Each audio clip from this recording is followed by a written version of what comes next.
right, I'd like to call caucus to order. It's been a long 3 weeks since we've seen you last. Tonight we have one piece of legislation from Street Sidewalks and Public Parks. It's an ordinance amending and restating 13-2025, creating our seasonal part-time summer help positions. And how many positions was that? 8. But where's Martin at? 8. Okay. But, Go ahead, Martin. so Mayor, we got to talk about it in our committee, so if we want to hold off on that. Do you? Unless I talked to Jamie earlier. If you have less, it doesn't matter. You don't have to have 8. No, You just can't no, go we can do less. Yeah, you just can't go over 8. Yes. Do you want to get started on hiring some, or should we wait? I don't know what the issue is. What does my committee think?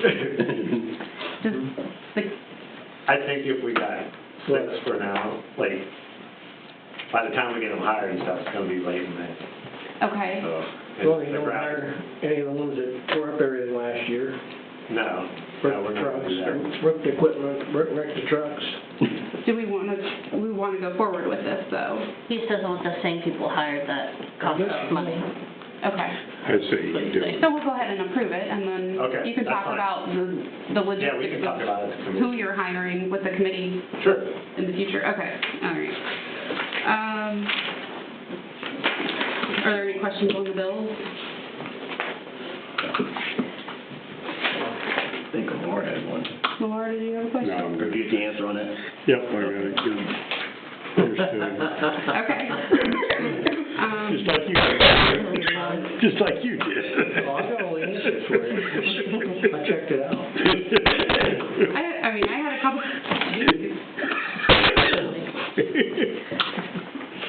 Good, spicy tonight. Hot in here. This is hot here. There's a couple of things, I don't know if you guys want to talk about it now. Matt had questions about adding, removing signs, legislation on adding, removing signs. Did we get that addressed? Did you get that addressed? We could proceed with it, it just has to be done through the legislative authority. So, once you guys decide what signs you want installed or removed, just let me know and I'll draft the I legislation. thought we did. Okay, well, it was talked about at the committee. Hey, Larry.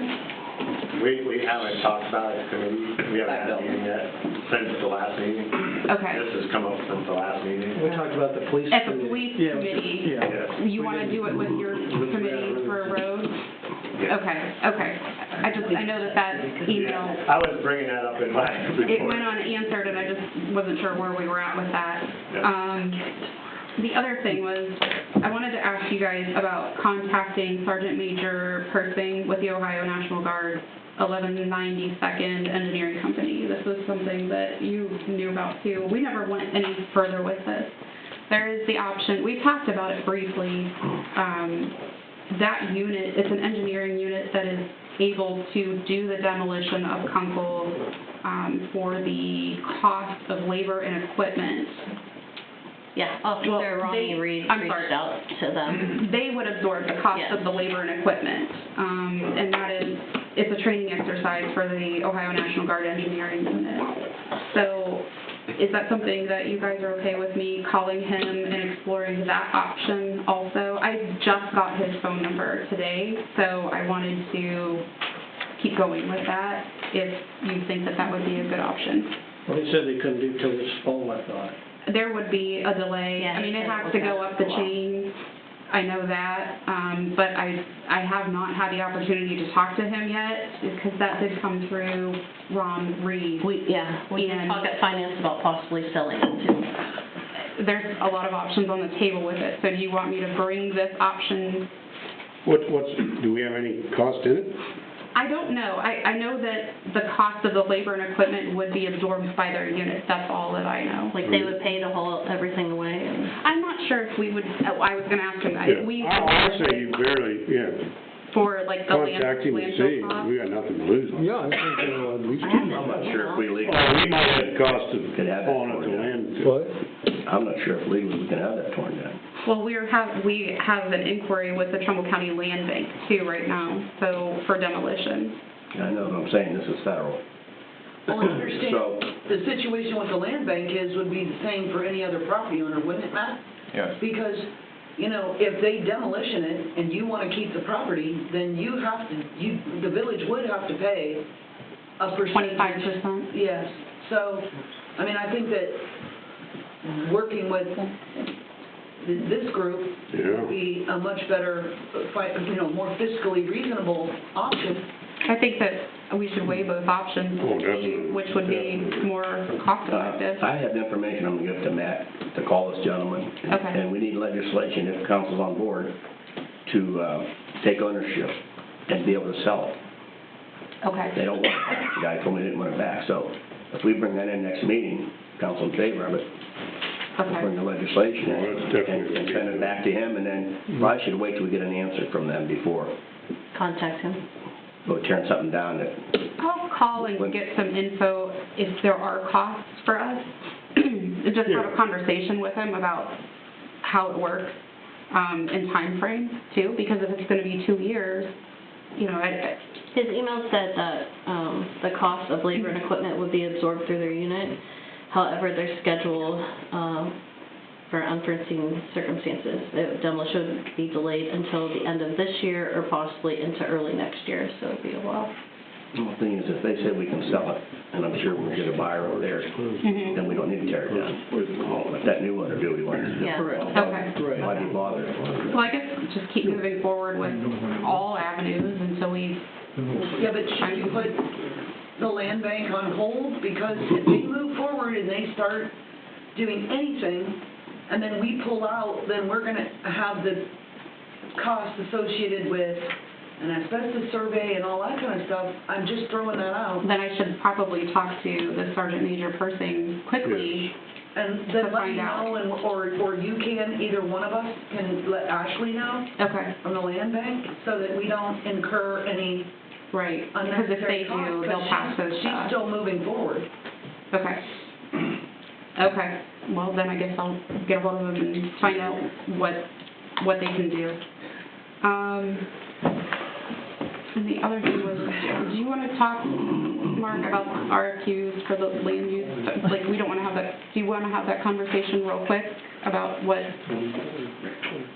What we just discussed? yeah. I wrote it down, but, Well, you know, it's funny you brought that up because I was wondering if that's something, that- you want to put it under a report? well, yeah, should it come under the report or does it come out of Ron's committee? I don't care who talks about it. Okay, I'm willing to talk about it. okay. You could do it under the moratorium report then. Okay. I can chime in if there's anything I need to add. Yeah, somebody bring that up under their report tonight.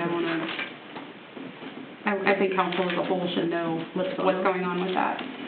Okay, anything else for caucus? Hearing nothing, caucus is adjourned. Welcome, everybody. Please stand and join me for the Lord's Prayer and pledge of allegiance. Our Father. Thy kingdom come, thy will be done, on earth as it is in heaven. Give us this day our daily bread, and forgive us our trespasses, as we forgive our debtors against us. And lead us not into temptation, but deliver us from evil. Thine is the kingdom, power, and glory forever. Amen. Allegiance to the flag of the United States of America, and to the republic for which it stands, one nation, under God, indivisible, with liberty and justice for all.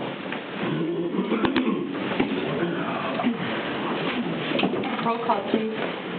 Mayor Woodward, Here. Mr. Bond. Here. Mr. Lyman. Here. Ms. White. Here. Mr. Radka. Present. Mr. McGrail. Mr. Mosley. Here. Clerk Blank, present. Treasurer George Alvin. Here. Officer Matt Reese. Here.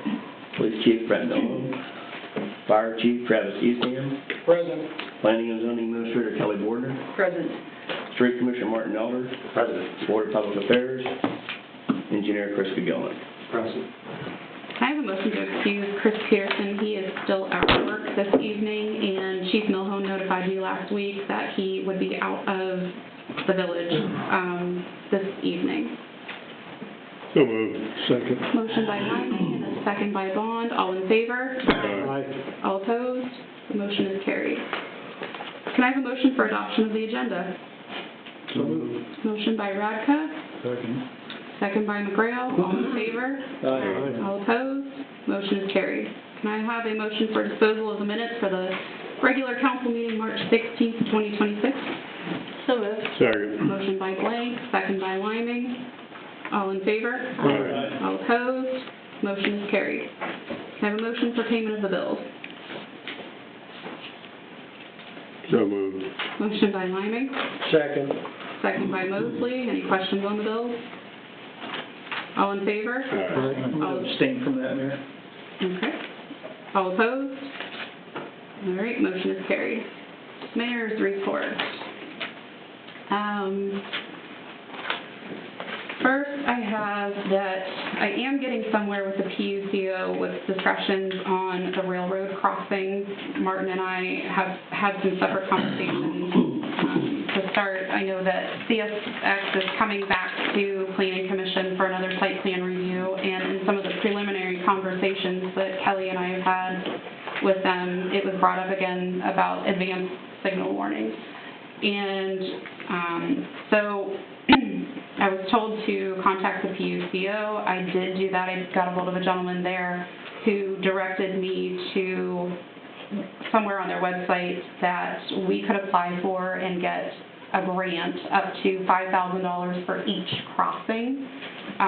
The cost for the signals is on us. We would have to design them, implement them, and pay for them, but we could be reimbursed $5,000 for each crossing. So even if we wanted 2 signs for each street, one at the end of each street, we could only be reimbursed $5,000 for each grant. So he has asked, I just want to let council know that we are going to go forward with applying for that, designing it, getting costs, and applying for that at their request to do that and run it through them first before bringing it to council, because it has to fit their box, it has to fit within their box of what the grant would cover. So Martin was he had talked to somebody from the Rail Commission. Yes, I've talked to the Rail Commission and the guy from the PUCO. And also I talked to ODOT. They were ones that were recommending us for the crossings on Lentz. And he's going to include the solenoid and some of the wiring into his plans for the signs on Lentz. So that wouldn't cost the village. So he was putting that into his plans. So the only thing we'd have to pay for is any wiring and the sign. So we would have to pay Main Light to wire it up, run the line down the road. Wasn't that the issue before when this was brought up? Was running the electricity for these signs or something? No, the issue is the cost. Okay. Who maintains these signs? See us? This would be us. It'd be us. Well, what are these for? Gates to stop it? These would be advanced warning signals to let people know who are traveling that way that the flashing lights are on in advance of when they get to the railroad track. So when you turn from Bailey onto Salt Springs, there would be a light there that would notify you that, Be like hey, blinking a certain color.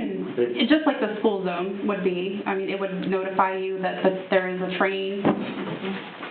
Well, here's the thing. Sometimes those lights run without a train being there. It would notify you that the lights are on. So then you could go an alternate route instead of traveling all the way to the tracks, turning around and going a different way. I brought that up a few years ago, only because they did that in Toledo. My son-in-law worked there, and the road was like 10 miles long. I think you're going to catch a lot of flack up here, because it's going to say there's a train, and time you get if you went halfway down and the train's gone, saying it's too short of a run to have those, in my opinion. You're just going to make people mad. Yeah, they're still gonna be mad. It's not that long to drive down there to the church and turn around if you have to. Yeah. I mean, it makes It's for a long road with tracks in the middle is what it's for. I think it makes a lot of sense coming from Todd Avenue. That's the longer run than it would like from the Bailey Road end. But Well, they're angry now.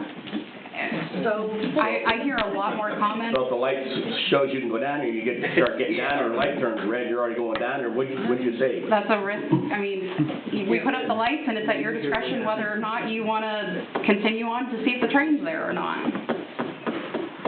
Yes, sir. Mayor, I was involved in the whole idea of that when we started doing it a few years back. And the problem we ran into was the high cost because it has to be hardwired. There's no direct line of sight because it runs too far uphill to shoot the signal to 45 from Lentz and also from Salt Springs and Muth. And that's why CSX gave us the grant money to put the cameras that we have for emergency vehicles. They paid for those that monitor both intersections to get emergency vehicles across.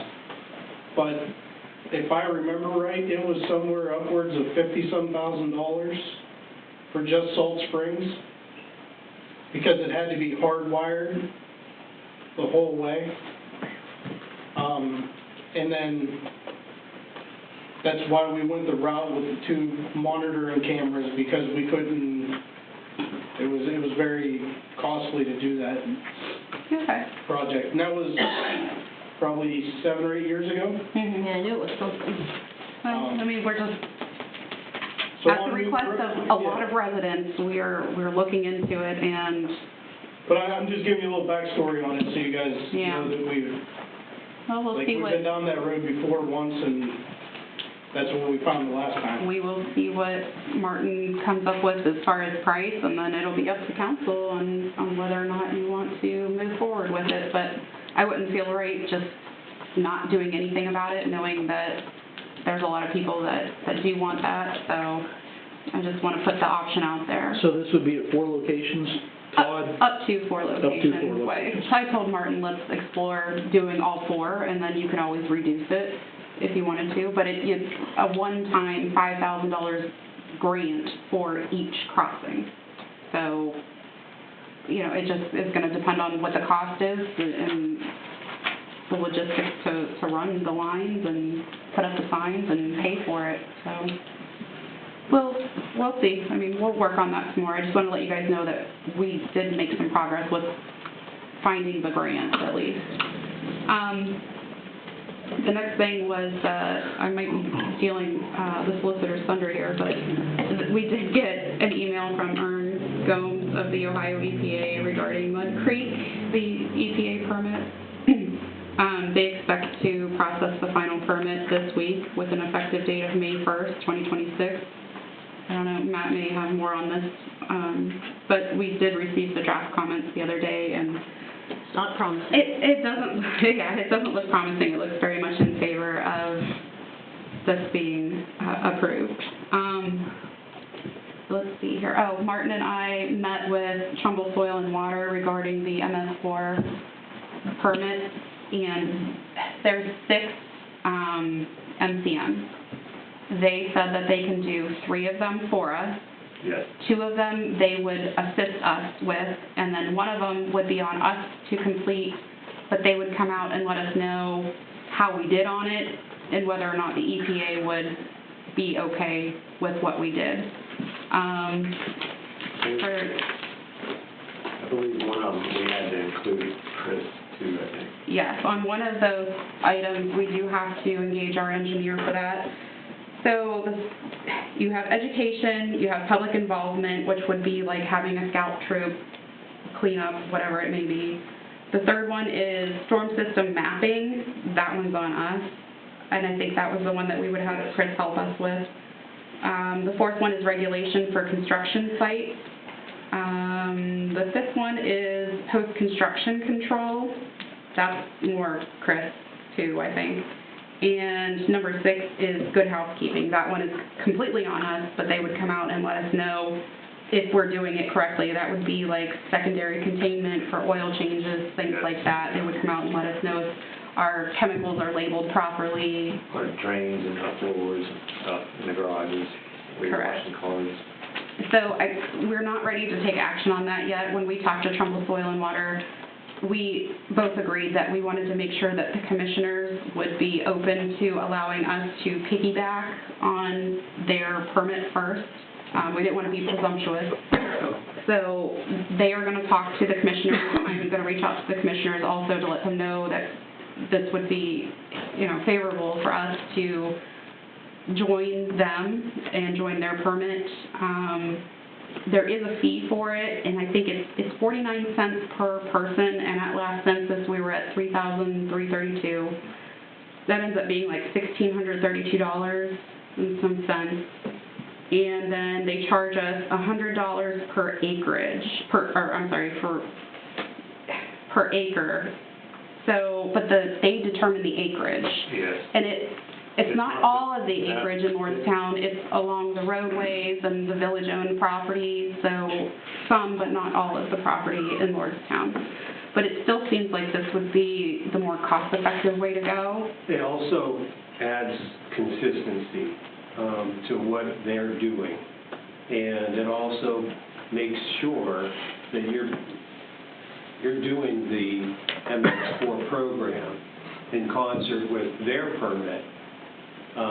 So there is a layer of consistency here that adds value to you. I mean, you probably would say, well, what if we don't want that? Well, then this guy has to do it all.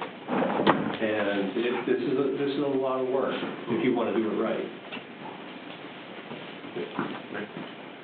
They said 16 other towns joined the county, and the only one that does it on their own is City of Warren, I believe, because they have a water treatment plant. Yes, yeah. So, I mean, if we're not doing anything different by doing this, this is something that's already done by a lot of other municipalities. Then this would be when we would wait until their permit expires and then go in with them under the new permit. So, how long did she say that was going to be? She said, was it May? It's coming up. Yeah, it's coming up in May. So we are waiting to hear from the commissioners on whether or not they're favorable with that, and then after that occurs, we have an MOU. I sent that to Matt already. We would need adjusted a little bit to make sense for us, but then it would just be a matter of signing that, paying our fees, and starting to move forward on that. Lots of stuff in 3 weeks. The Ohio EPA had a public hearing regarding the Ohio Commerce Center, which is the former Lordstown Ordnance Depot, and they are encouraging community members' involvement through restoration advisory boards. If you want more info on that, you can go to the village's Facebook page. I'm not sure if it's on our website yet, or you can reach out to Charles Delano, and his phone number is 502-315-6769. The applications, we did set them out over here if you're interested in joining and being a part of the decisions that are made for the cleanup of the Commerce Center. You would have to get in contact with them. And what else do I have? Oh yeah, this week, or last week, I'm sorry, I got a phone call from the UAW 1112 they had a load of frozen food goods that they needed dispersed. They didn't have anywhere to store it, and so we got in contact with the police department, and we were able to fill up 2 chest freezers with frozen goods, and the police department was able to disperse those to families right before the holiday. So just wanted to put that out into the world that occurred. And I know that tonight we have a number of work authorizations for Verdantis, and I am specifically asking for approval for 2026-4. That is the one for the State Route 45 shoulders, so that we can continue our discussions with Altium. We've kind of had to drop off because Chris wasn't authorized. So I'm asking for you guys to authorize that tonight. Phew, that was a lot. Where did my agenda go? I lost it here. Okay, clerk's report. The only thing I have is the membership dues renewal for the chamber. Longtime Warren Chamber for $1,016. And I spoke with some council members, they weren't in favor of renewing that. And I want to know how all the council feels, so I Did that come up pay it under or not pay finance? it. Okay. Hmm? It was under finance committee? It was mentioned under finance, under member comments? Well, it doesn't matter to me. It doesn't matter what I know. committee it was on. I wasn't sure if anybody had talked about it yet. We talked about it in finance. Yeah, finance was not in favor of renewing. Okay. I'm not in favor of that. I'm not either. Me either. All right, so we'll pass then. Okay, Okay. thank you. Now, when will our membership cancel it, Bill, 1st of April? March 31st. Okay. Okay. Solicitor's report. Just adding to what the mayor said, we received comments from the Ohio EPA in response to Clean Energy Future Trumbull's comments for the NPDES renewal permit. And based on those comments, it looks like they're going to approve the renewal. I'm anticipating we will receive probably a formal decision this week from the EPA, but for the most part, the village requested a public hearing so that the village and its residents could openly state their concerns. That was done by public comment and also subsequent written comments, and it appears that the EPA was largely dismissive of our concerns, unfortunately. So we'll have to wait until we get that decision. There's an appeal process. You can go through the Environmental Appeals Board. We'll have to wait to see that decision and review it to determine what we want to do for the appeal, but it looks like it's going to be an adverse decision towards the village. And keep in mind, the permit itself had already been granted in the past. This was the renewal of the NPDES permit because of various timing issues that they were required to have a public hearing again. But initially, Clean Energy Future Trumbull several years ago already had this permit in place. So that's some context for that decision. But we'll have to wait and see what the EPA says in a formal decision. But I do anticipate this week, and I'll circulate once it's received. Okay. Treasurer's report. No report. For the Board of Trustees of Public Affairs report, Chris let me know that their next meeting is tomorrow, April 7th at 4 p.m. Village Engineer's report. Yes, Mayor, thank you. I've distributed our report. It's kind of lengthy, so I'm not going to go through the whole thing. I'm just going to go through a few items. We do have a few task orders that need to be approved. We did reach also out to the City of Warren regarding their water line that comes down through Lordstown and the lack of restoration on the site. They gave us basically a duration of how long it would take them to restore the property, which was 3 weeks. I thought that was very ambitious, given the condition it's in now, and furthermore, the condition we're all under right now. It's muddy out there, obviously. So I don't know how long this is going to take the City of Warren, but we're going to do our part to monitor them and try and keep that in check for the village. If there's something that you think that I can do better regarding, just doing that to keep them in check, give me a call, and we can talk about it. So we think we've done our part thus far, though. Let's see, site plan reviews. A couple of the task orders that I just mentioned are going to be for site plan reviews. And yes, we will help the village out with the MS for those 2 minimum control measures. Project funding. This is something that I need answers from you regarding, and this is specifically for OPWC. So at the end of August, beginning of September of every year, that's when we submit our pre-apps to OPWC. At the most, you should probably be aiming for is 2 pre-apps. So think about the project types we've talked about. I've given you ideas, and I've also written them down this time also on the last page. And tell me what your top priorities are, and we will submit the pre-apps for the village.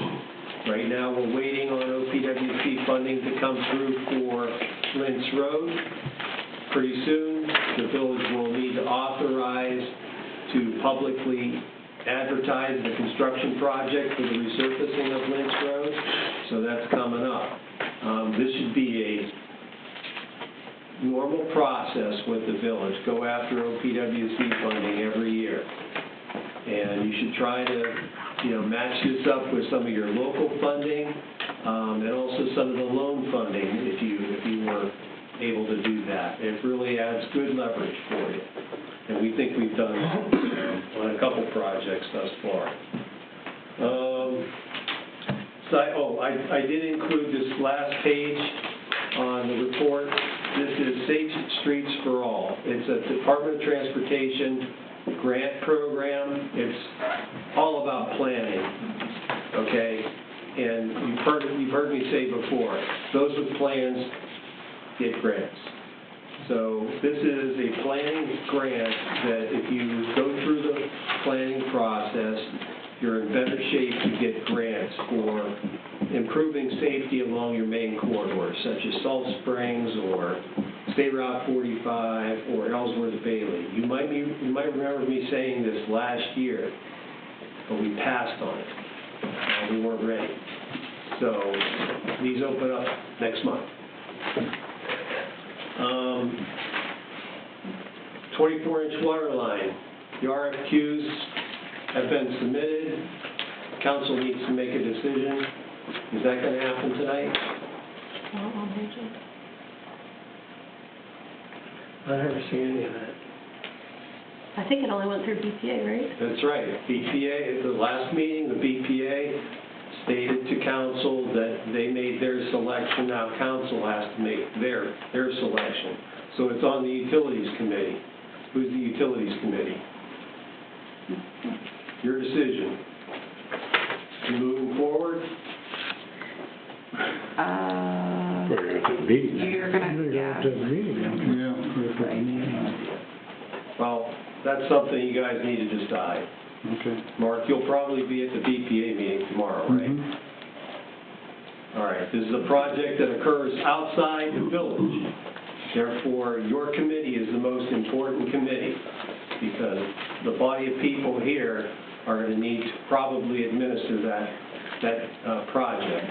And furthermore, the US EPA funds are most likely going to have to be administered by the village. It's not going to be, those funds won't flow through the BPA unless there's somehow a mechanism where the BPA pays the village council for the project. These things need to be talked about.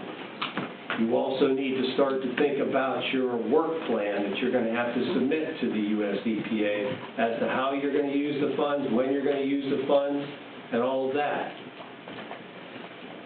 So there's quite a bit of work to do. Cindy was doing the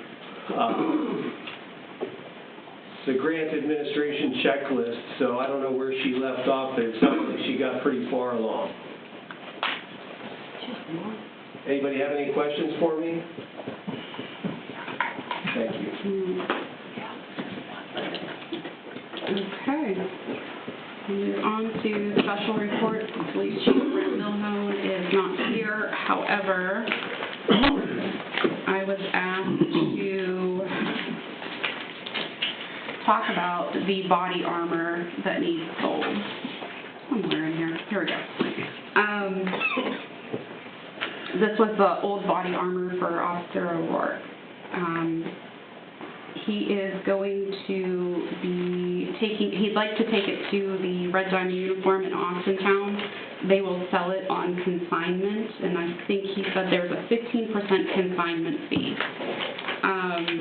The value of the body armor is prorated. So, for example, if it's worth $1,000 new, it would be, and it has a 5-year life, it would be worth $200 for each year. If it's 2 years old, then he would be putting it up for sale for $600. And then if he sells it for the $600, he would take a 15% fee.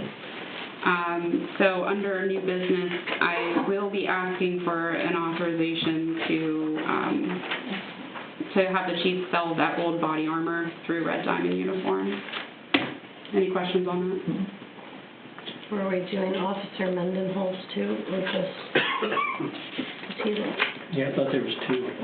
Was there two? The other one was gonna be from. Officer Mendenhall? Okay. Because he just left. He had only asked me about Aurora, Okay. so Well, maybe you can use that one on a new officer, Maybe. so it's just waiting. it's possible. yeah, the email was only for O'Rourke, but He was looking at hiring a couple more officers, so maybe he's waiting to see if one of them fit. would you be okay if I did the motion to approve selling any of the body armors that he has available to sell? No. Okay. Then we don't have to revisit it? Okay, I'll ask for that under new business on his behalf. Fire Chief Travis Eastham. No report tonight, Mayor. Planning and Zoning Administrator Kelly Portner.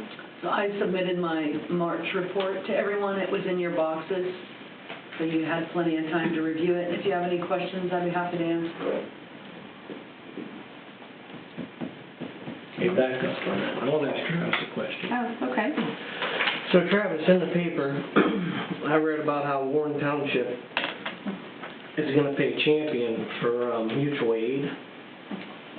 Are we going to get reimbursed when we do that too?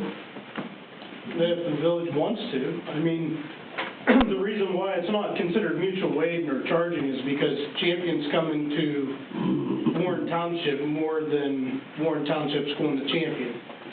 So when things become lopsided, we do have an ordinance in our village where I can charge for medic backups. The amount Champion is looking at doing is very excessive. They're one of the only departments in Trumbull County that's charging that amount. And they're doing it more as a deterrent because they don't have the manpower to help Warren Township. Well, it says Lordstown responded with mutual aid calls 58 times since the beginning of the year. This year? That's what it says. He said since the beginning of the year, Lordstown responded with mutual aid 58 times. Braceville 11 times, Howland 1 time, Newton Falls 4 times. I find that very hard to believe, but I could give you numbers if you want them. I mean, it just seems like a lot That of seems calls that we're doing. really high. What's that? That seems really high for us, at many times we've gone there. Did you rate this small? That's what he said at a meeting, I don't know when it might, maybe March.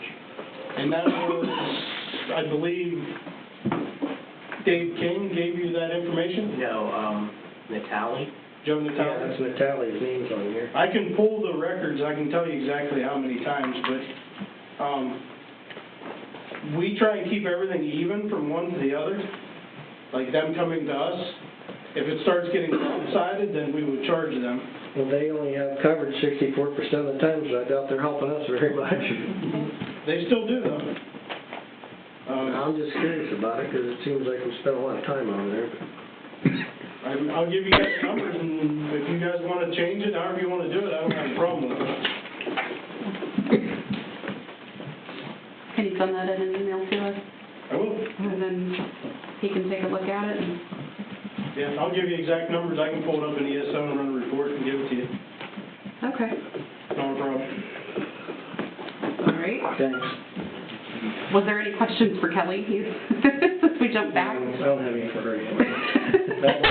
I have one for Brent, but he's not here. Oh, okay. All right, we'll move on then. Parks, Grounds, Building, Street Superintendent, Martin Melder. Yes, Mayor, I have a few things. I met with Wendy and engineer from First Energy. She met with Bill Blank too, and also John from Mainlight. We met out on Bailey Road to go over the street light on New Halleck Young intersection on Bailey. And we come up with a solution. First Energy can't do much because the pole is 25 feet off the road and in the residence yard, and the light wouldn't really light up the intersection, so they recommended putting a pole in the center, the median, with 2 lights. That main light said he can get 25-foot pole lights to hang out, and it would brighten up the whole intersection. But I'm just waiting on a quote from Mainlight. Then First Energy would just hook up the power to that. But they think it'd have to be a metered service, and it would be like $125 a month, because it'd be commercial. It couldn't be residential because there's really no houses there. Okay. And also, we've been dealing with a lot of flooding problems due to the heavy rain. And then, between me and Bill Plank, the village started this right-of-way, permit, and we've had a lot of issues with, communications following orders. Yeah. I even had Brent take the permit over to the guys that were working, and still nothing. I've had two people, I've been doing a bunch of emails with some other utility companies that want to work in the village, but so far they've been following our protocol, but the other ones aren't following through, so. Did they stop work over there, Martin? No. Didn't they? No, even after Brent took the paperwork over, they still, so me and Bill was like, what do we do? Like, Should we file a complaint with the PUCO? Yeah, that would be a good start. So they're not applying, so that they're refusing to apply for the permit? their boss called and said they would follow through with the permit, but the guys are still working, and I still haven't got no permit. We had over $10,000 damage done over here. Yeah, And got they nothing out. bored right through the water line, and then we had to tear out the sidewalk. That was expensive too.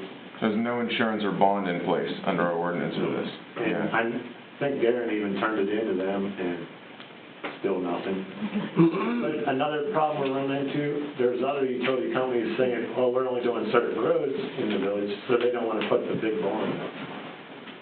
And I'm like, well, there's really no... Well, yeah, and Bill and I talked about this last week, it's what our ordinance says. We're not That's what I told them, I said, we got to follow what the ordinance says.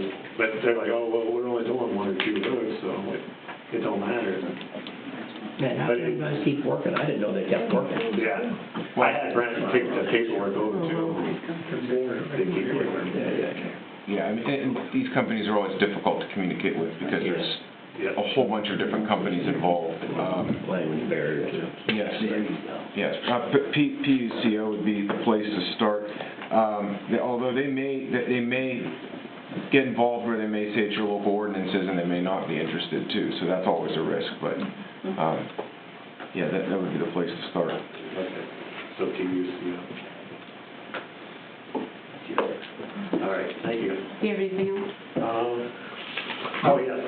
We're having issues with the floor drain in the kitchen here at the admin. The upstairs restroom is getting plugged up. Well, I had cameras ran out today through the floor drain, and the pipes are rotted under the floor. So that's another big issue we're having. So we were told they marked out in the yard where the pipe comes out, so we got to put a clean out and see if we can cut the rust out somehow. That's been going on for a long time. How long you been here, Bill? It wasn't that long. I don't use that bad. Thank you. I know Kelly comes up there a lot. Didn't we have a plumbing company out? Yeah, but the pipes are on and collapsing, it's not gonna do it. Yeah, pipes are rotted. They're cast iron pipes in the building. Didn't they put a chain through them, rotate it to Yeah. smooth them up? He said they can, but they got the clean out buried out here under the front yard, so we got to dig that up and get the clean out for them. But also, Jamie has the letter from Nicole from the county. If we want to go directly to ODOT to order our salt, like the county wants us to do, we just got to get council's signatures. Everyone? 5 of them. 5 of them. Just so I can get started on next year's salt order. So we don't have to go in that portal or not? What's that? We have to go into that portal when we order the salt? She said we can, but we already told her we were going on our own. So Yeah, I know, but she was supposed to help us. she will. Okay. But this is the first step. We got to get that back to her, and she'll help us. Are we the same price as the county then? Yes, it's the same price. It's just So everything's going to get delivered direct here then? yes, we keep track of it instead of Nicole having to do, because she does all the other. It's a lot of work. They're encouraging like the big cities and towns to go on their own. It would make sense because then you're not transporting it twice. Yes. plus, like, they're taking care of all the towns, and it gets to be too much, like, Well, you got a lot of that direct delivered. yes. Yeah, it didn't go through the county, it come Well, direct. yes, it'll be the same price, Yeah. as ODOT. Oh, I thought it was being delivered, we were going to get it from them, no? Well, we can, we have that option if we run short, we can go. We have salt sitting there now. Yes. What, 500? And they said they wouldn't take that away from Martin, they said they were not something. Martin. Okay. Well, there you go, you got your signatures. Well, thank you. All right. You have anything else? That's it? Okay. Correspondence? No correspondence. Public remarks?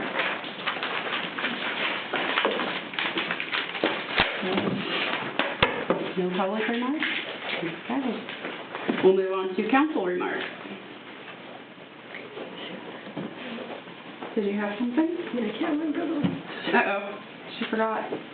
I can't remember what I was gonna say, it was something else.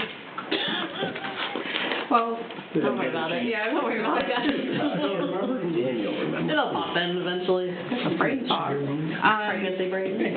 All right, committee report, finance, Jessica Blake. We did have a meeting, we discussed, the hiring of Summer Hope, which I don't know what we're doing with that apparently now. We did also talk about the selling of Kunkel property, what we were doing with that, and the Warren Regional Chamber. And also Mobile Market will be here Thursday at the admin building from 11:30 to 12:30. Mm-hmm. You stole that off. I didn't know if he would handle it or not, so I took. Now, is that Thursday the 9th? Correct. Tonight. Do you want me to address this? Do you want to, or do you want me to? I can. I can address it. Okay, I'll add in. This is an ongoing issue with the, it was the Platt House, now it's the Kukovich House on Salt Springs Road. Council had issued, it was an ordinance last year sometime deeming it a nuisance property, and we had put it on the demolition list with the Trumbull County Land Bank. They were also, at that time, they had decided to sell it, Platt decided to sell it to the neighbors, the Kukoviches. And so in the midst of that sale, council went forward with the nuisance ordinance. I think it was during the course of the sale, there was a company or a person that went in there and did the rehabilitation of the house. The fire department had inspected the house and determined that things were corrected. I reached out to the contractor and asked them if they had this inspected by Trumbull County Building Department. He was able to show that there was a final inspection from Trumbull County. The contractor, not the homeowner, continues to reach out to me, asking me for council to reopen and amend this ordinance to remove this address of this property from that ordinance. They want that ordinance amended. And The homeowner needs to do that. I have made mention that the property owner should be the one to reach out, and it has not, it doesn't look like they have. Nobody has heard from them. I don't think the zoning office has heard from them. I have not heard from them. No, ma'am. I did, however, send an email to the land bank letting them know that it had, for it to be removed from the demolition list, that it had been rehabilitated. Okay. And I had sent a copy of that email to the contractor, and the contractor, I believe, and the property owner has a copy of the fire department's inspection. I believe that the assistant chief made sure that they got that. And so the problem that the contractor, which the contractor is the brother of the owner, the contractor is saying that because the ordinance still exists and that is their argument, the ordinance still exists and the address is still listed on the ordinance, that at any time, the Village of Lordstown can determine that they want that property demolished. Because that ordinance is still sitting there saying that it is a nuisance property. They argue that, and they want to know why we can't or won't amend Because it. we don't do it for anyone else. And you're not the property owner. That's my opinion on it, point blank. You're not the property owner. We've done it for no one else who's been on the nuisance list. Nobody Anybody gets else special came treatment off of here. the list? Has there been any other properties that were rehabilitated that would have been removed? Yes, the Lawhorn property on Todd was one of them. Ballhorn, Keller, And Coke? I mean, there's probably others, if we had known, you know, that you were gonna bring it up, we could have Yeah. actually given you the information. Well, there was the one on Lynch But I know Road, too. Those two in particular, but We've never, once the fire department goes back in and I'm gonna let Travis speak. So in my 16 years of doing this, we've only tore down one house. Well, two houses now in the village. One on 45, south end of 45, one on the south side of Highland Avenue.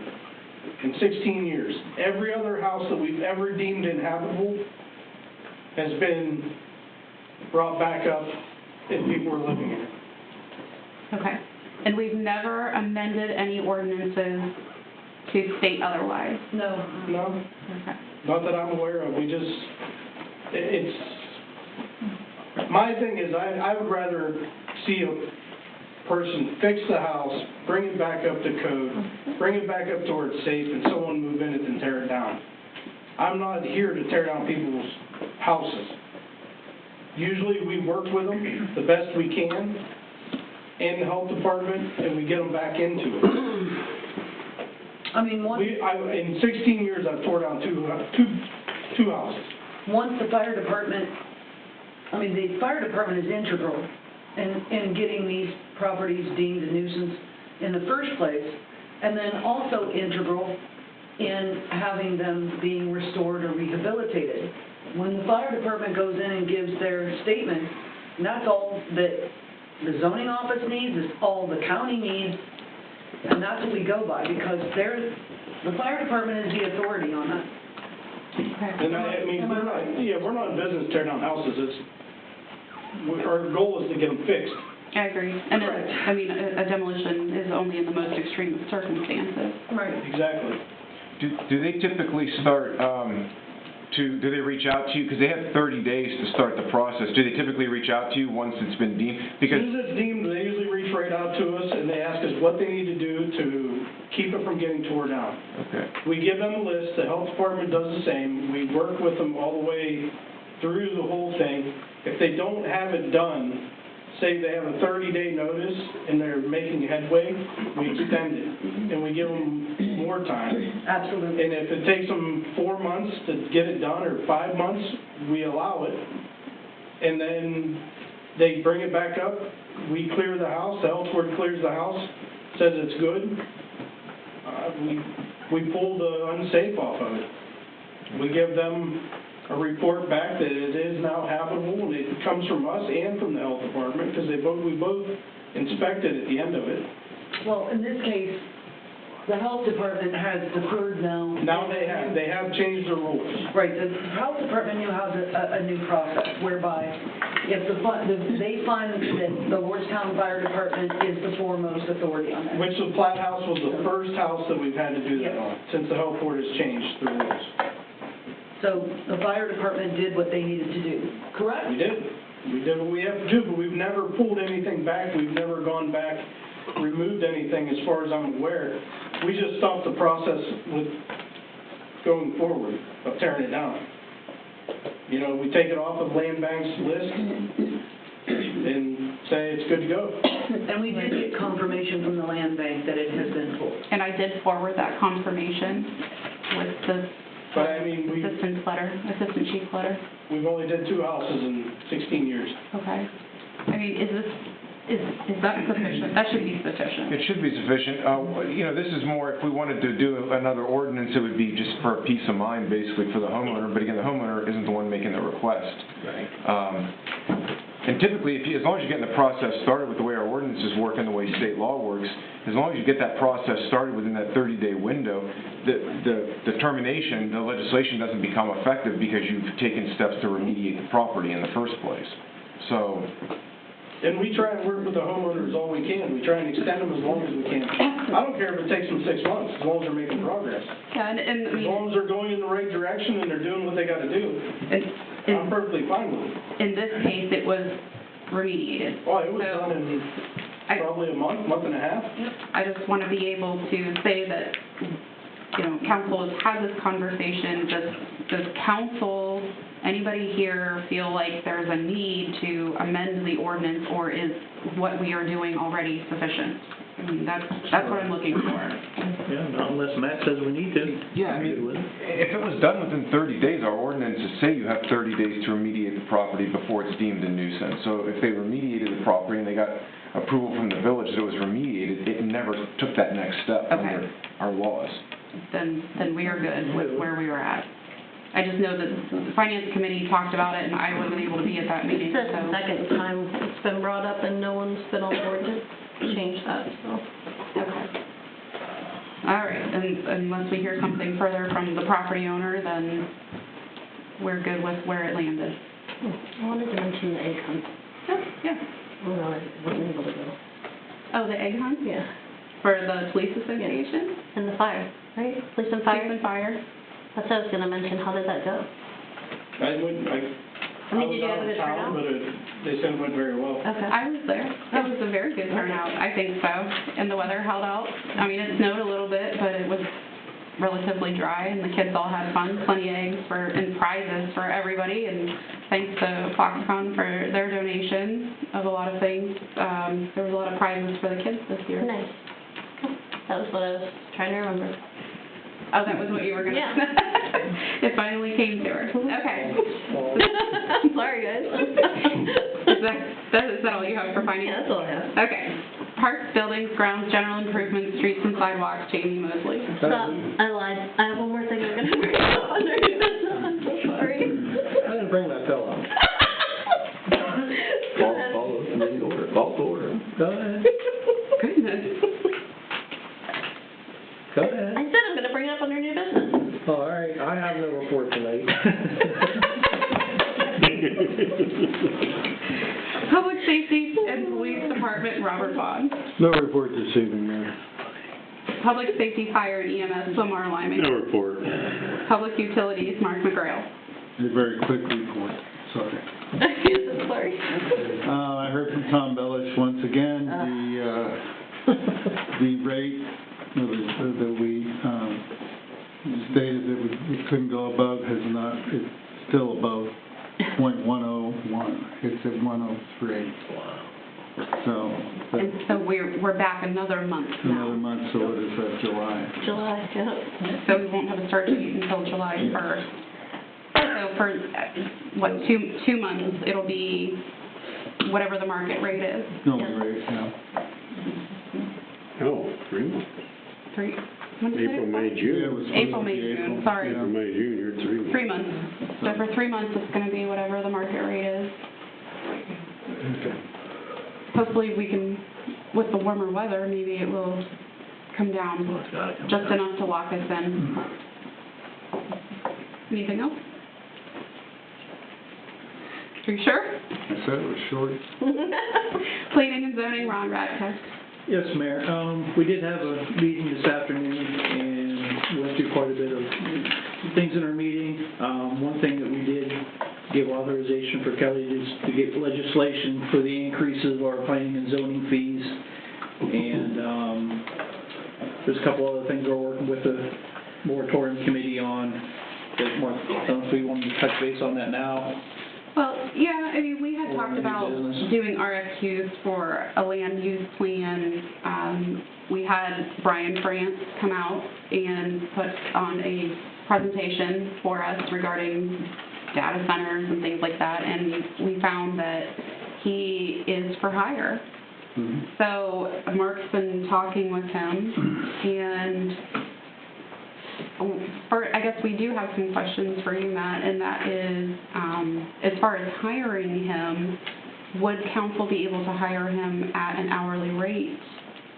Or does it have to say not to exceed? Do we have to put out RFQs? How? Typically, you don't need to do an RFQ for like a professional consultant. I mean, this isn't like a professional design job, which is where you typically see RFQs. So is it required? No.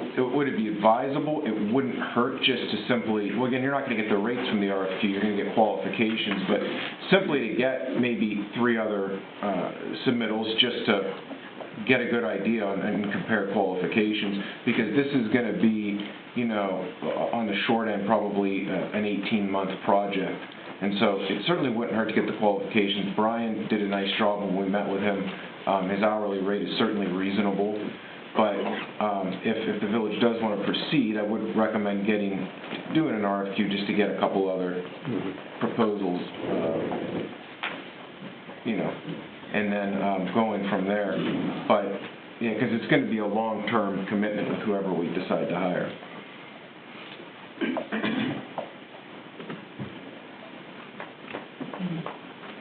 You want to touch base on any more of that, Mark, or?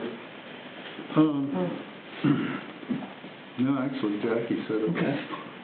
I mean, the only thing I'd like to add, if we do go forward with working with Brian, I'd like to include the Finance Committee along with the Moratorium Committee, because I think this is going to overlap in both committees. If we start talking making, you know, ordinance changes and zoning changes and, you know, prohibited use changes and stuff, we better, you know, work together with a couple committees. That's all I have. Yeah, that's why I thought it was important that all the council knew what just occurred in that meeting, because... It's going to be involved. Yeah, I think the majority of you are going to be involved anyway, so... Okay. Just real quick, anyone that wasn't by the way, Brian France came to our moratorium committee meeting on March 23rd and made a presentation. It was general in nature because the specifics of what he may propose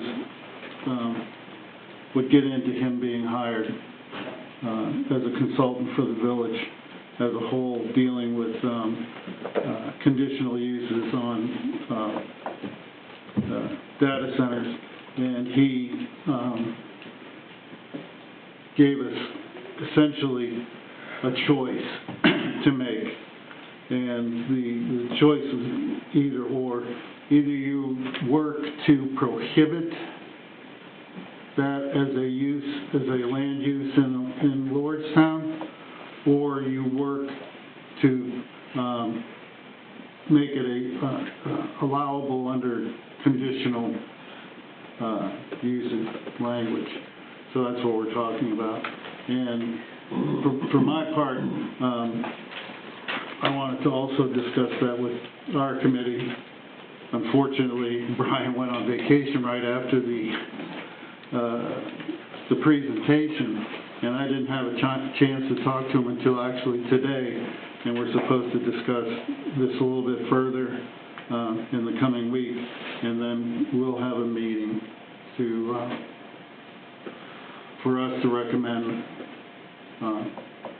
to council as a whole as to what we feel the choice should be.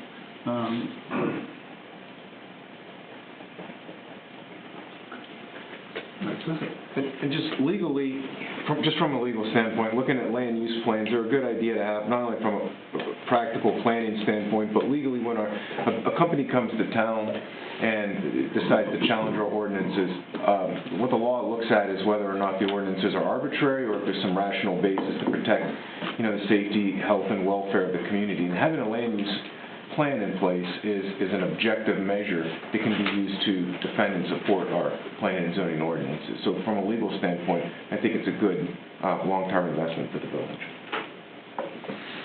So I believe that where that meeting left off, Mark was going to talk with Brian Yeah. to see what his hourly rate is, like get a quote for services, I'm gonna request a proposal for him. I mean, he already knows what we're looking for. He just has to put it into writing. So it sounds like technically council's okay with going forward with just doing that because he's a consultant. Is there anybody here that wants to put out for a request to get other quotes or prices, or is all the council okay So I'm with? gonna see who's gonna charge first. Well, we know what his Well, I rate thought he is. said we needed to get, that's my understanding, what you said, Matt. No, We don't. No, what I was saying was, that's typically required for like a professional design. This is more of a consultant, so it's more advisory. But I will say this, before I give a firm legal opinion, I'd want to see the exact scope of what he's proposing, because that could, depending on specifically what he's proposing, that could determine whether or not we are required in the ORC to do a request for a proposal. Because he's proposed a couple of different things, looking at, revising specific statutes versus land use, versus a review of our planning and zoning code. So I'd want to see exactly what he's proposing before I make it, give you guys a final opinion on request for proposal being required. I don't think it should be based on if he's acting purely in a consulting capacity. But let's see what the scope of his proposed retained services state. Okay, Mark, you got that? Oh, yeah. Okay. All right. Then, did you have anything else, Ron? Nope, that's it. All right, we'll move on to legislation. From street, sidewalks, public parks, buildings, grounds, and general improvement committee for emergency passage. An ordinance amending and restating ordinance number 13, 2025, creating temporary seasonal part-time summer positions in the streets, parks, buildings department of the village of Orstown for the 2026 season and declaring an emergency. Is there a motion to suspend the rules? So moved. Motion by Radka. Is there a second? Second. Second by Liming. Roll call. Mr. Bond? Yes. Mr. McGrail? Yes. Mr. Lining? Yes. Mr. Mosley? Yes. Ms. Blank? Yes. Mr. Mackey? Yes. 6 ayes, 0 nays, the motion is carried to suspend the rules. Is there a motion to adopt? So moved. Motion by McGrail. Second. Second by Mosley. Any discussion? Roll call. Mr. Radka? Yes. Ms. Blank? Yes. Mr. Mosley? Yes. Mr. Lining? Yes. Mr. McGrail? Yes. Mr. Bond? Yes. 6 ayes, 0 nays, the motion is carried to adopt ordinance 14-2026. Just feels weird, there's only one. Is there any old business to discuss? Hearing none, we'll move on to new business. Can I have a motion to approve selling the body armor, any extra body armor that the police department has through Red Diamond Uniform for the prorated value minus the 15% consignment fee? So moved. Motion Second. by Bond. Second. Second by Mosley. Any discussion on that? All in favor? Aye. All opposed? All right, motion is carried. And then we have a number of work authorizations from Verdantis. The first one is for the site plan review for Lordstown TDSI parking lot expansion. It's number 2026-2. So I need a motion to approve the work authorization for the village engineer to be engaged on resubmission of parking lot expansion, the parking lot expansion for TDSI. His review fees on this are fully reimbursable to the village. I'll make that motion. Motion by Radka, is there a second? Second. Second by McGrail, any discussion on this? All in favor? Aye. All opposed? That motion is carried. The second one I have is 2026-4. This is for the State Route 45 shoulder improvements pre-planning. This is $6,470. Can I have a motion I'll to make that motion. approve? All right, we have a motion by Lyman, I'll second it. and a second by Bond. Any discussion on this one? And this is not reimbursable, right? This is This is paid not by the village. correct. This is because we wanted to further our discussion with OPM about turning lanes and travel lanes out on Route 45, and in order for Chris to join me, we need to pay his fees. So, who was the motion? Was there a motion? Yeah, Liming and Climbing Moon. Yes. Liming and Bond, okay. All in favor? All opposed? Okay, so we have 5 ayes and 1 nay. So the motion is carried. All right, the next one is Task Order 2026-5. So we need a motion to approve the work authorization for the village engineer to be engaged for the site plan review for additional Foxconn development. The village engineer fees on this are fully reimbursable to the village. The amount is $31,650. Is there a motion to approve? So moved. Motion by McGrail, Second. and a second by Liming. Any discussion on this one? All in favor? All opposed? That motion is carried. So all of those were approved. Is there any other, do you have something for new business? Yeah, I just wanted to make a motion for Alexander Pest Control to spray for mosquitoes for 4 months, June through September, one time each month, a total of $761.25 Each time? total for the 4 months. Okay. I'll second it. Decent price, okay. Sorry. What was the question? He said there you should have searched, no, I'm double checking because I saw it there. Yeah, it was like that last year. Was it? I feel like it was. I feel like that should be each spray, 700 but. per application. 7 something. You're right, thank goodness for Councilman Moon. I'm all about money. That's each time.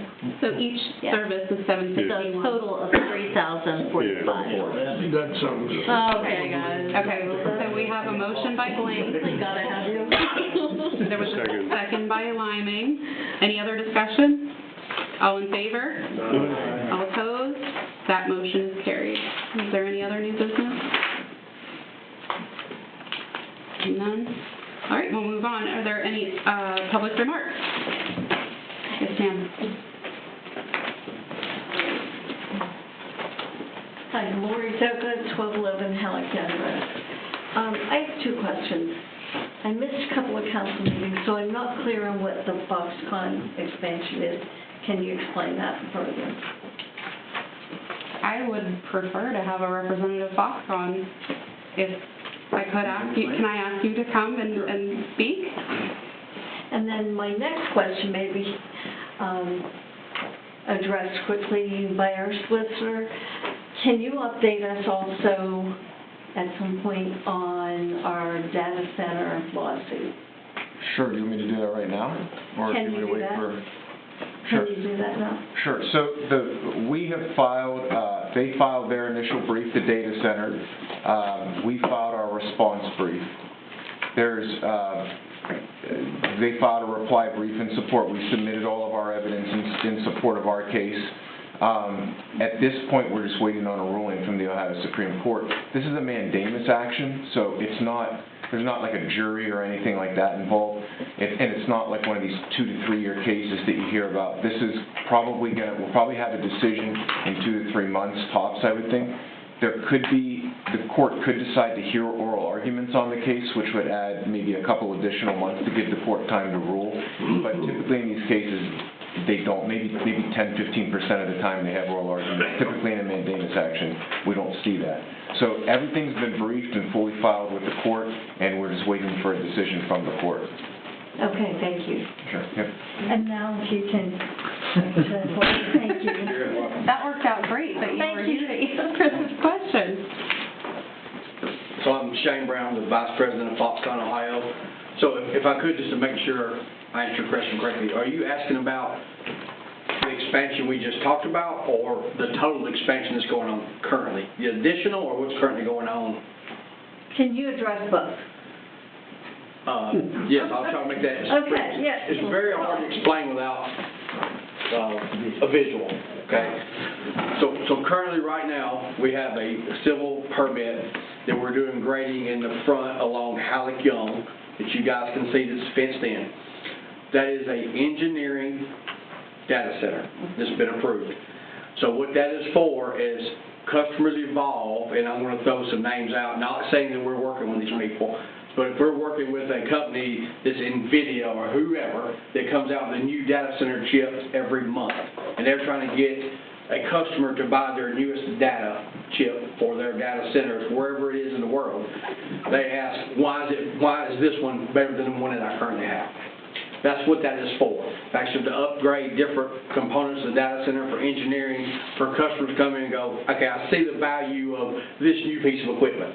So we want to purchase it for wherever it is in the world, right, in the United States or wherever, right? That's the purpose of what we're doing now in that green fenced-in area that you see along Halleck Young, close where the solar panel field was. So we're doing some work in the back of the facility that you can't see. We cut out all the trees in the back where the woods was. We're putting a concrete container pad because we're going to build data components versus, you know, originally it was EV cars. Now it's data components. Foxconn is already in the electronics industry, biggest contract manufacturer in the world. So it more fits, right? There's a lot more business to bring revenue to Lordstown, and Foxconn is building data components there.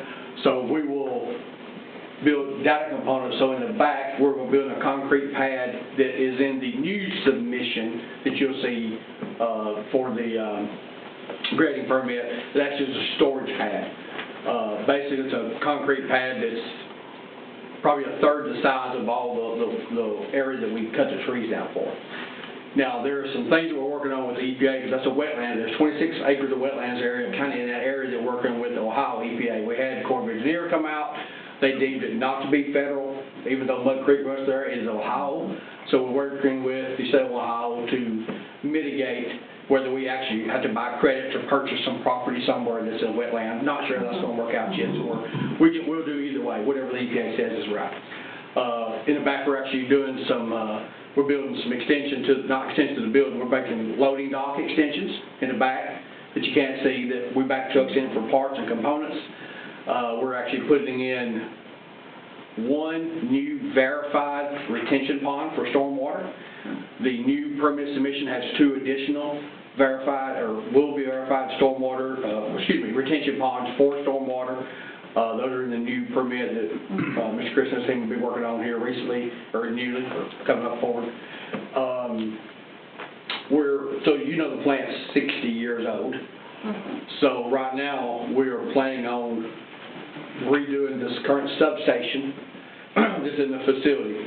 We're going to build a new substation with new switchgear, new transformers. We waste a lot of energy. We lose a lot of energy because it's just so old. Since we've owned the plant, or since I've been to the plant, since 2019, I'm sorry, it was Lordstown Motors originally.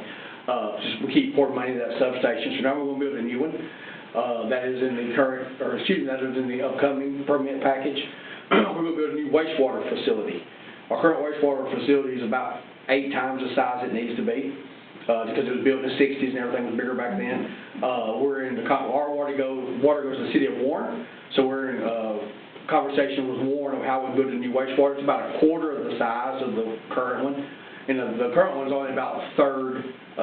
We have 1/3 of capacity as it is, just because it's 60 years old. It's not worth putting the money into. So we're going to build a new wastewater plant. The whole inside of the building. So the General Assembly plant, I don't know if you guys are familiar with the plant, but the main building where the parking lot was General Assembly, it's an empty building. We've demoed all the equipment out of that building. It's just empty floor space and columns. The same with the old stamping plant and the old body shop plant. We'll be building components on skids that goes into data centers wherever. The concept would be, instead of, right now data centers are built by building a building, and then you basically have construction workers build the components that goes inside the data center as a construction job. So basically you have a guy putting HVAC in it, pulls the tape measure, so I need a 12-inch pipe, 10 inches long. Well, maybe the next one is 13 inches long, maybe the next one is 15 inches long. So we're going to put that into a mass production environment to where all of them are exactly the same. So they can have quality, they can have throughput, they can have repeatability, right? So they take these to whatever data centers or wherever they build them in the U.S., they can actually plug them and play them and cut them on, and they actually work. They've been functioned, tested, and they build an assembly line where there's quality controls to it.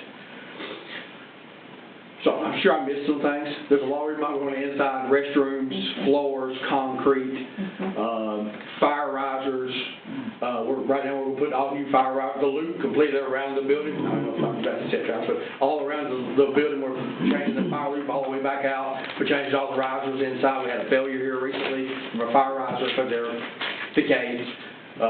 So we're actually working on ones at building D now. We'll do building A and B this year. And we're re-roofing building B, which is the old body shop currently now.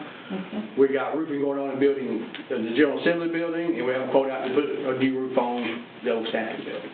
Shane, I have a question for you. Yes. Somebody had brought up, there's an advertisement that is going around on social media. There is a staffing company that is recruiting skilled workers to work at the new large facility Stargate project in Lordstown. Staffing at KT Black.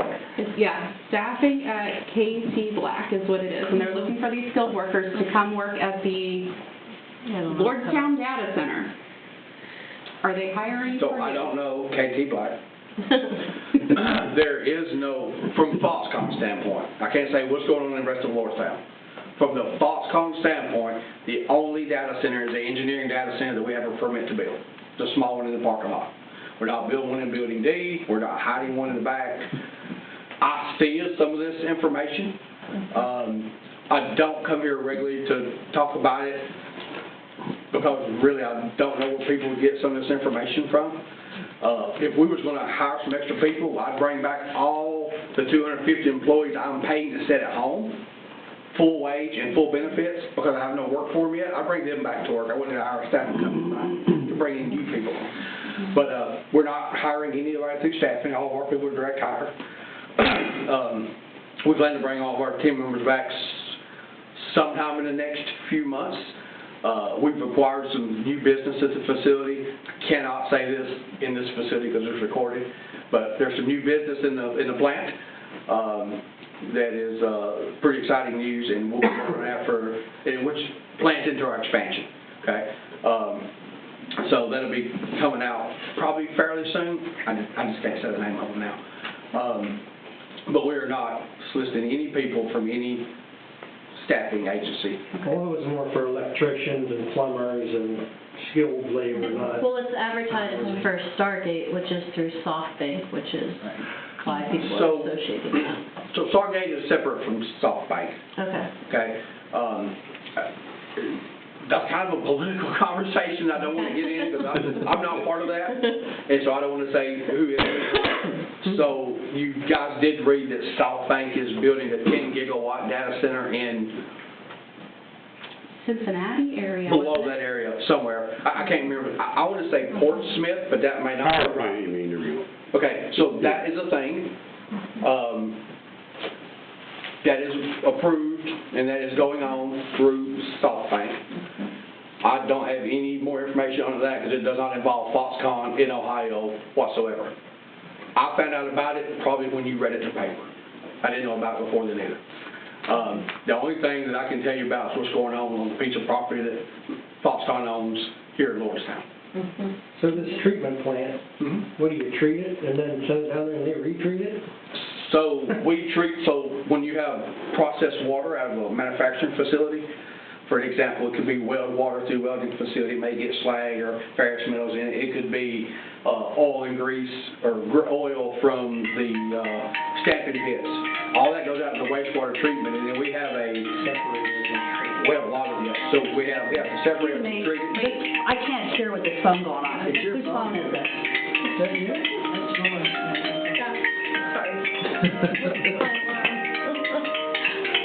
Thanks, Lord.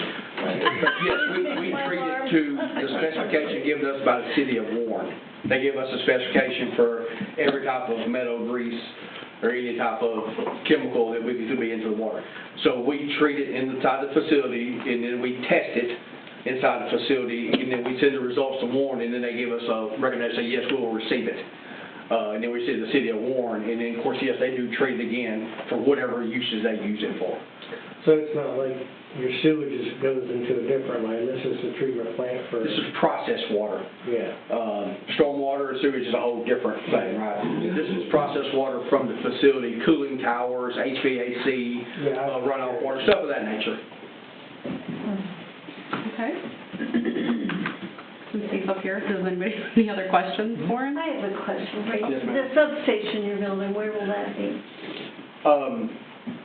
It will be in the back, directly west, about 100 yards of the current substation.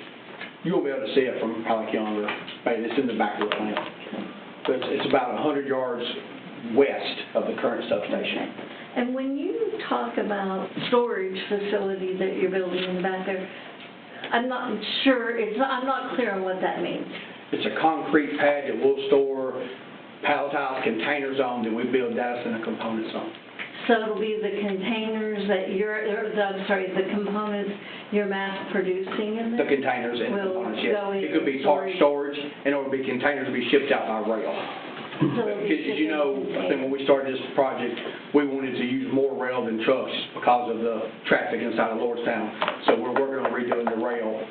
We're building the storage area along adjacent of the rail that's currently there. We just have to redo it because it's aged and it won't hold the weight right now.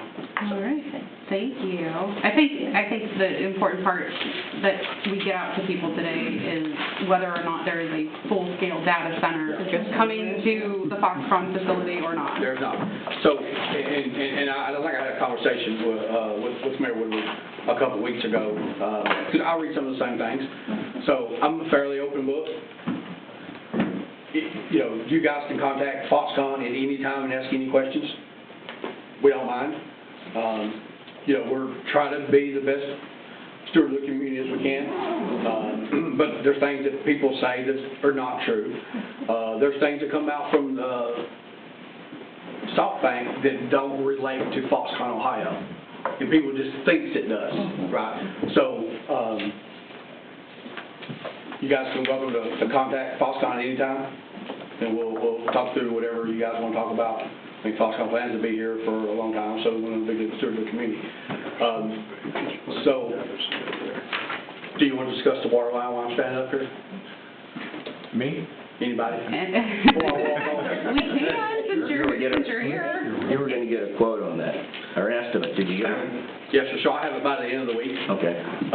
So, we went through all that. Is it $3 million? Is it $2.2 million? Is it $3.8 million? 100% that the water line will still be paid for by Foxconn. We just gotta get the exact number. I'm fairly sure it's under the $3 million number. Good. But I'll have that probably by Friday, and once we get that, we can finish the MSA to get that going. It's about And we'll have them do it. Yay. I've asked about it a lot. Ken, thanks for coming up here. Yep. Appreciate that. Thank you. So I'm trying to tell more, so if you guys have the information, but Find out most of my it's schedule's full. don't let me make it, so. Thank you. Okay? Thank you. Thank you. Are there any other public comments? Yes, sir.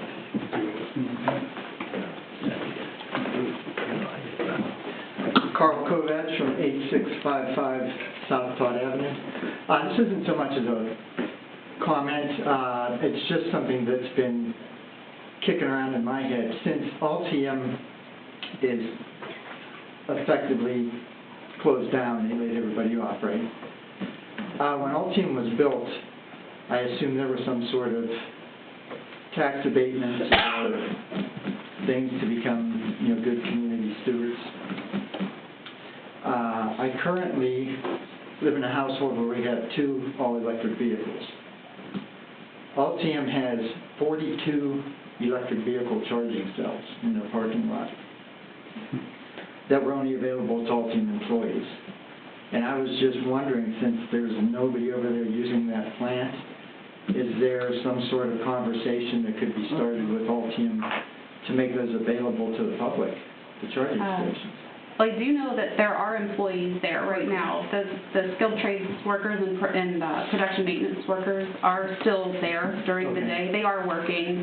They're doing their, I know personally that they are doing their upgrades to the plant and plan to reopen. And I don't know, of those couple hundred employees, how many are using the charge stations. But I don't know that that's something that the village would facilitate with them, but if you wanted to reach out to them to ask them, I don't know that that would be something if they wanted to let you use those. I don't know. They're supposed to be going back in June. Yeah, Yeah, I didn't know what the situation was. They were over there. supposed to know by the end of March what their callback date was going to be. They don't have that yet. So the last I knew that they would be, I was told June, and then I was told after the typical 4th of July shutdown that they would be coming back to work, but I don't know. I mean, I don't know if That's that's a private business, It's- we shouldn't get. Yeah, I didn't know what Yeah, the ramifications of that, were they being a private property and so forth. Yeah, Because that would even be when up to they were them. working full tilt, I would drive through the parking lot and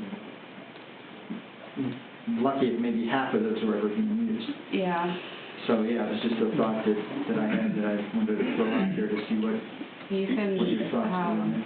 I was gonna say, I don't even know who you would reach out to at that facility anymore, other than, do you know anybody that works there I don't know, no.